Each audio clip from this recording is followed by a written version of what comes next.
पिछले 10 साल में स्लम बना दिया।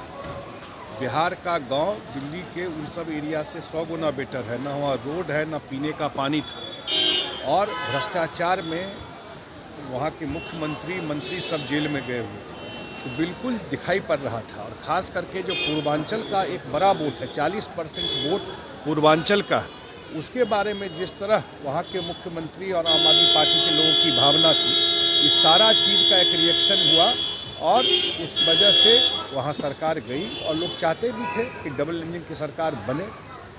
उसका एक फ़ायदा होता है, जैसे बिहार देख रहा है कि डबल इंजन सरकार बनने से बिहार में कितना काम हो रहा है। प्रधानमंत्री जी ने कहा है कि दिल्ली झांकी था, बिहार अभी बाकी। बिल्कुल सही कहा है। उन्होंने अप्रिशिएट भी किया है कि जिस तरीके से कल ये भी तो बोला है ना कि जिस तरीके से नीतीश कुमार जी के आने के बाद बिहार में परिवर्तन हुआ, तो सही है। और बिहार में भी ये सिग्नल है, ये सब बिहार में भी लोकसभा का चुनाव हुआ, पीछे आपको बाई इलेक्शन था, तो सारा रिजल्ट आपके सामने है।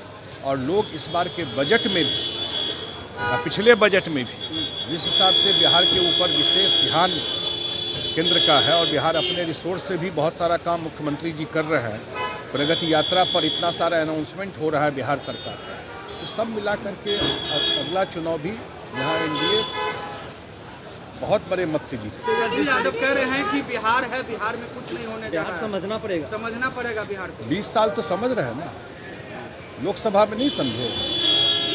बाई इलेक्शन अभी हुआ था, ऐसा सीट भी जीते हम लोग जो 30 साल से नहीं जीते। बिहार का समझ एनडीए और नीतीश कुमार से ज़्यादा किसको है? अब बिहार की जनता पॉलिटिकली सबसे सेंसिटिव जनता है, सब जानती है।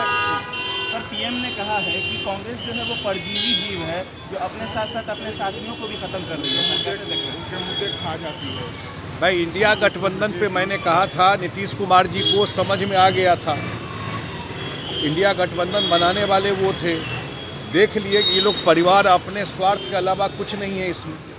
इसका मतलब जो डिसीजन लिए बिल्कुल अब तो तय हो गया ना कि नीतीश कुमार जी का जो फैसला था जनवरी में, वो सही फैसला था।